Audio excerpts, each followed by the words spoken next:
কোন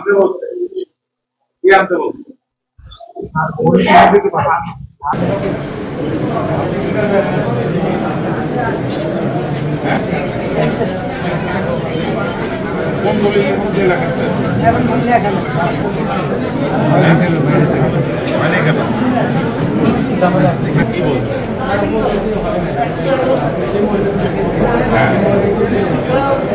কেন হবে না, কি কারণে? কোন দলিলের মধ্যে বলা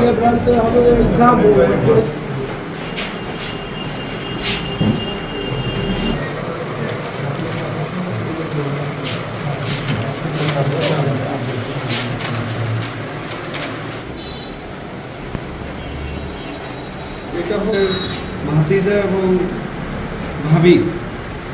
এটা হচ্ছে অ্যাজ এ হিউম্যান, আপনি যদি আপনার সাথে চলতে ফিরতে ধরেন আমার সাথে একটা বন্ধু সেম দলিল সেম ডিড, ওটা কি আমার তো ইয়ে আছে না, ম্যানুয়াল আছে না?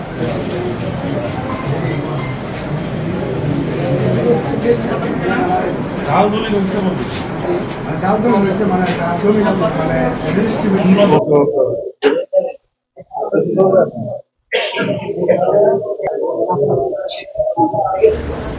কিছু গোপন অভিযোগের ভিত্তিতে আজকে আমরা সকাল থেকে এখানে অভিযান পরিচালনা করি।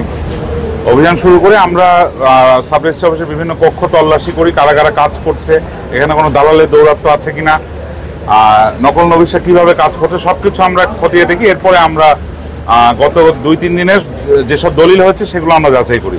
তো যাচাই করতে গিয়ে আমরা অনেকগুলো অনিয়ম পেয়েছি।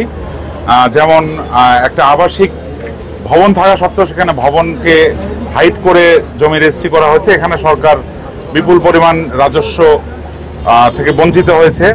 এছাড়াও আমরা ওই সেবা গ্রহীতাদের সাথে কথা বলে জেনেছি যে নকল রবিশা নানাভাবে অতিরিক্ত ফি নিচ্ছে, অতিরিক্ত টাকা নিচ্ছে। তো এগুলোর বিষয়ে আমরা সাব রেজিস্ট্রারকে আমরা সতর্ক করেছি এবং আমরা যেসব রেকর্ডপত্র পেয়েছি এগুলোর আলোকে আমরা কমিশন বরাবর একটা প্রতিবেদন দেব। কমিশন আমাদেরকে যে ধরনের আইনগত ব্যবস্থা নেওয়ার পারমিশন দেবে আমরা সেই ধরনের আইনগত ব্যবস্থা গ্রহণ করব।